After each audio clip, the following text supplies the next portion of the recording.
And our next reader, let's give a big round of applause for Pat Knight.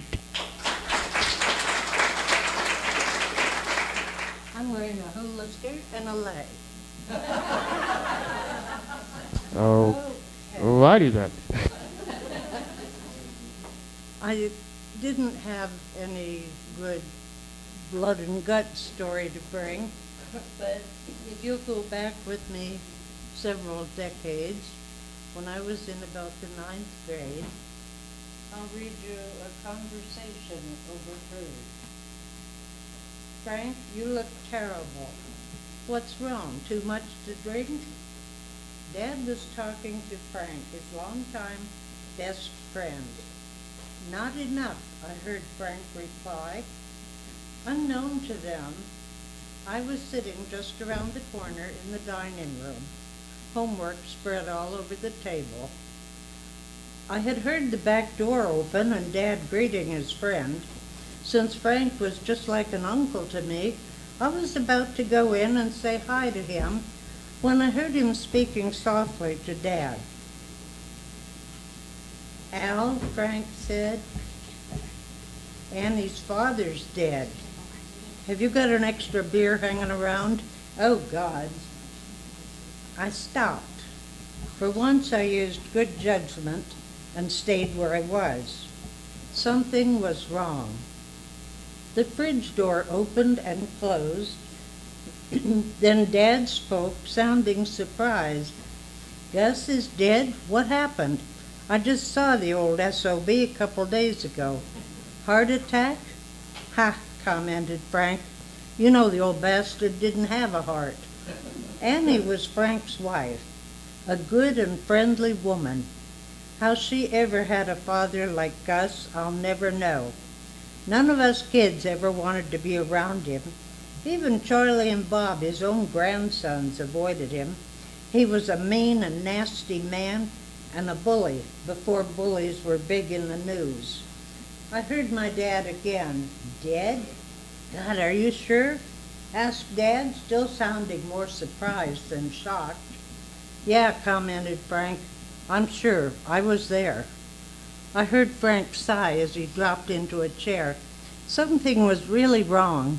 It was quiet in the kitchen. I even heard the bottle cap whisper when Frank pried the lid off his beer. Frank was a big bear of a man, happy, boisterous, and fun. This wasn't like him at all.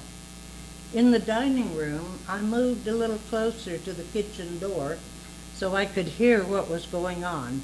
Something didn't seem right. Then Frank cleared his throat and went on. Annie and I had just finished dinner. I was still sitting there at the table. Then the kitchen door opened and Gus staggered in. He'd been drinking, a lot, like usual. Well, you know what a drunk he was. He told Annie he was hungry and to hurry up and fix him something to eat, right now. Annie had just taken little Joey out of his high chair. In fact, she still had him in her arms. She told Gus she'd fix him something in a few minutes. She just wanted to get Joey settled in his playpen. Gus said, I said now. Then he gave Annie a shove.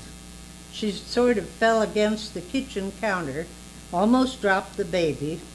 Of course, I jumped right up and told him to keep his hands off Annie and to get out of the house. I guess he thought I was going to hit him because he backed away from me. The door to the cellar was open, and Gus wasn't too steady on his feet. Anyway, he lost his balance and toppled backward down the stairs. He was dead when I got to him. Frank's voice sounded shaky, not like him at all. I wanted to step around the corner into the kitchen, but something held me back. Then Frank said something I couldn't hear at all. Then, sort of quiet-like, I heard my dad ask, Frank, did you push him? In the dining room, homework forgotten, I listened as hard as I could. Their voices were almost inaudible to me. I waited to hear what Frank would answer. Then I heard Frank say, "Al, let's go outside. I need a cigarette." May be leaving for now, but the nightmares will return.